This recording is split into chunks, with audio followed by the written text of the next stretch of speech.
आज मैं आपको इंडिया मैप याद करने की शॉर्ट ट्रिक्स बताऊंगा। इंडिया का जो मैप है उसे 3 स्टेप्स में किया जाता है। उससे पहले हम जानते हैं कि वर्तमान के अंदर मतलब आज की डेट के अंदर इंडिया की 28 स्टेट्स और 8 यूनियन टेरिटरीज यानी कि केंद्र शासित प्रदेश है। अब ये केंद्र शासित प्रदेश क्या होता है कि ये भी होते तो एक तरह के राज्य ही है, परंतु ये क्या है कि सेंट्रल गवर्नमेंट के अंडर में आते हैं, तो इन्हें केंद्र शासित प्रदेश बोला जाता है। अब सर पहले तो 29 राज्य थे और 7 केंद्र शासित प्रदेश हुआ करते थे। जी हाँ, पहले क्या थे 29 स्टेट्स और 7 यूनियन टेरिटरीज हुआ करती थी। पर क्या हुआ कि जब जम्मू एंड कश्मीर में 370 धारा थी, उसके हटाने के बाद क्या किया कि जम्मू एंड कश्मीर स्टेट ना होकर के इसे यूनियन टेरिटरी बना दिया गया, यानी कि इसे केंद्र शासित प्रदेश बना दिया गया। जो लेफ्ट वाला था उसे तो जम्मू एंड कश्मीर कर दिया गया और जो राइट में है उसे लद्दाख बना दिया गया। तो यूनियन टेरिटरीज कितनी होगी, तो यूनियन टेरिटरीज को 9 हो गई, साथ में 2 जोड़ी, और जो स्टेट्स थी वो 28 हो गई। तो फिर क्या हुआ कि 28 स्टेट्स और 9 यूनियन टेरिटरीज यानी कि केंद्र शासित प्रदेश थी। फिर क्या हुआ कि साउथ के अंदर हमारे 2 यूनियन टेरिटरीज थी, दमन एंड दीव एंड दादर नागर की हवेली। ये 2 स्टेट को क्या किया, जो केंद्र शासित प्रदेश थे, इनके बीच में सिर्फ 35 किलोमीटर का ही दूरी थी।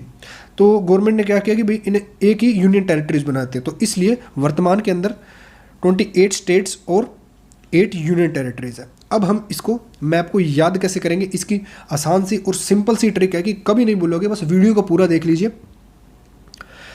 इसे हम 3 स्टेप में करेंगे। तो पहला है कि कोस्टल एरियाज। कोस्टल एरिया कौन से होते हैं, जो कि समुद्री किनारे के जो एरिया, तटीय किनारे होते हैं, उन्हें कोस्टल एरिया कहते हैं। तो वहाँ पे हमारे इंडिया की 9 स्टेट्स है। तो ये आप सबसे पहले याद कर लीजिए कि कोस्टल एरिया के अंदर 9 स्टेट है। दूसरा है 8 स्टेट्स आती है कर्क रेखा के ऊपर, भारत में 8 स्टेट्स यानी कि 8 राज्य हैं।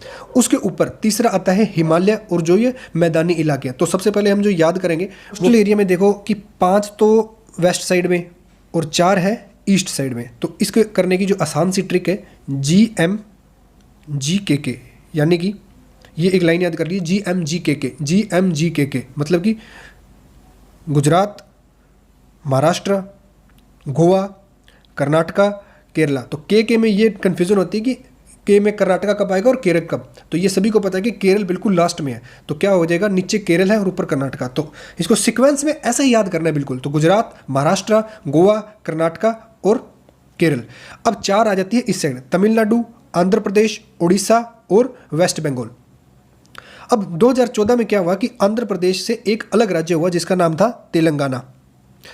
तो ये हमारी 10 स्टेट्स तो हमें याद हो। भारत के मध्य के अंदर है मध्य प्रदेश। भारत के मध्य के अंदर मध्य प्रदेश, तो ये भी सिंपल है, हमें याद हो जाएगा। अब दूसरा हमें करना है कि कर्क रेखा के ऊपर 8 राज्य है, उनको हम डिस्कस करते हैं। तो गुजरात से ये कर्क रेखा जाती है जहाँ पे सूरज की एकदम सीधी किरण रहती है, और यहाँ से 8 राज्य जाते हैं। तो गुजरात तो हमने कर ही लिया, ये गुजरात हमारा हो गया। तो दूसरा हो जाएगा हमारा राजस्थान तो नीचे से टच करके जाता है। तो सेंटर में क्या था, मध्य प्रदेश, और अभी हमने वेस्ट बंगाल भी कर लिया। और यहाँ पे हमें याद करना है TM यानी कि त्रिपुरा और मिजोरम, ये दोनों याद करने हैं। अब बीच में क्या रह गया, देखो क्षेत्रफल की दृष्टि से जो सबसे बड़ा है वो राजस्थान है, और इससे पहले MP हुआ करता था, क्योंकि इसके अंदर छत्तीसगढ़ का शामिल होता था। तो छत्तीसगढ़ को जब अलग कर दिया गया तो कितना हो गया, ये अलग स्टेट होगी छत्तीसगढ़। तो अब कितने हो गए, एक गुजरात, राजस्थान, MP मतलब मध्य प्रदेश, छत्तीसगढ़, वेस्ट बंगाल, त्रिपुरा, मिजोरम। अब एक राज्य जो बीच में रहता है वो है झारखंड। तो हमें सिर्फ यही याद करना है, झारखंड। तो 8 हो गई, कौन कौन से, गुजरात, राजस्थान, मध्य प्रदेश, छत्तीसगढ़, झारखंड, वेस्ट बंगाल, TM यानी कि त्रिपुरा और मिजोरम। ये हमारी 8 स्टेट्स होगी जो कि कर्क रेखा पे है। तो हमने पहले क्या किया कि सभी समुद्री किनारे पे जो है, उसके बाद कर्क रेखा पे। अब बात करते हैं ऊपर, इतनी स्टेट्स हो चुकी है, गुजरात, महाराष्ट्र, गोवा, कर्नाटका, केरल, तमिलनाडु, आंध्र प्रदेश, उड़ीसा, वेस्ट बंगाल। और इसके ऊपर गुजरात, राजस्थान, मध्य प्रदेश, छत्तीसगढ़, झारखंड, वेस्ट बंगाल, और TM मैंने बताया कि त्रिपुरा और मिजोरम।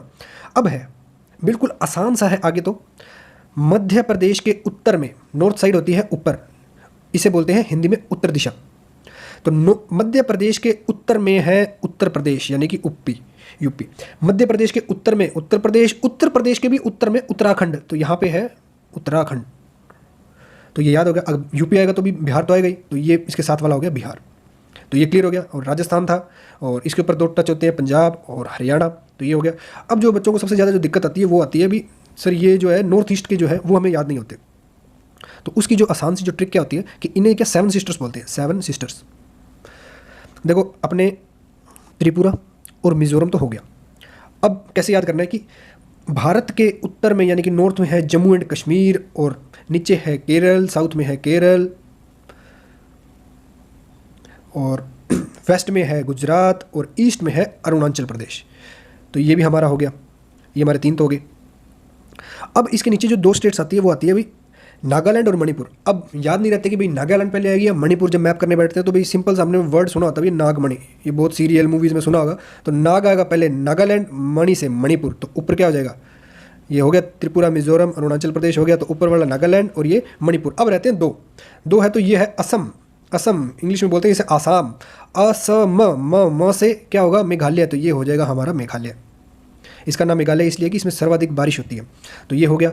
अब हमारे राजस्थान के ऊपर पंजाब, हरियाणा हो गया, और ये बचता है हिमाचल प्रदेश, ये हो गया उत्तराखंड। ये एक छोटा सा राज्य हमारा सिक्किम, ये सिक्किम हो गया, और इसके बारे में हम डिस्कस कर चुके हैं कि ये तो जम्मू एंड कश्मीर हो गया, और ये लद्दाख हो गया। अब बात आती है केंद्र शासित प्रदेश यानी कि यूनियन टेरिटरीज। पहला जो है हमारा भारत की कैपिटल दिल्ली, दूसरा है चंडीगढ़। चंडीगढ़ क्या है कि हरियाणा और पंजाब दोनों की कैपिटल है, तो इसे ये भी एक केंद्र शासित प्रदेश है। जम्मू एंड कश्मीर नया बना, और लद्दाख, ये हो गए 4। 5वां हमने डिस्कस किया, पहले 2 थे, अब ये 1 हो गए, दमन एंड दीव एंड दादर नागर की हवेली। इसके साथ ईस्ट साइड के अंदर पुडुचेरी, और इसको हिंदी में पुडुचेरी बोलते हैं, ये भी एक स्टेट, ये भी हमारा एक केंद्र शासित प्रदेश है। तो ये हो गए हमारे 6, और 7वां है लक्षद्वीप, और 8वां है हमारा अंडमान निकोबार। ये हमारी यूनियन टेरिटरीज यानी कि केंद्र शासित प्रदेश भी कंप्लीट हो गई है। अब जो मैंने आपको बताया मैप के बारे में, तो सीक्वेंस में वैसे याद करना है GM, GK, फिर तमिलनाडु, आंध्र प्रदेश, उड़ीसा, वेस्ट बंगाल, फिर कर्क रेखा के ऊपर, फिर ये सब उत्तर के उत्तर में, और फिर नॉर्थ ईस्ट। तो सीक्वेंस में अगर आप भरोगे 1 से 2 बार इसकी प्रैक्टिस करोगे तो इसे आप कभी नहीं भूलोगे। अगर आपका कोई सुझाव, अगर वीडियो अच्छी लगे तो ज़रूर बताइए। Thank you very much.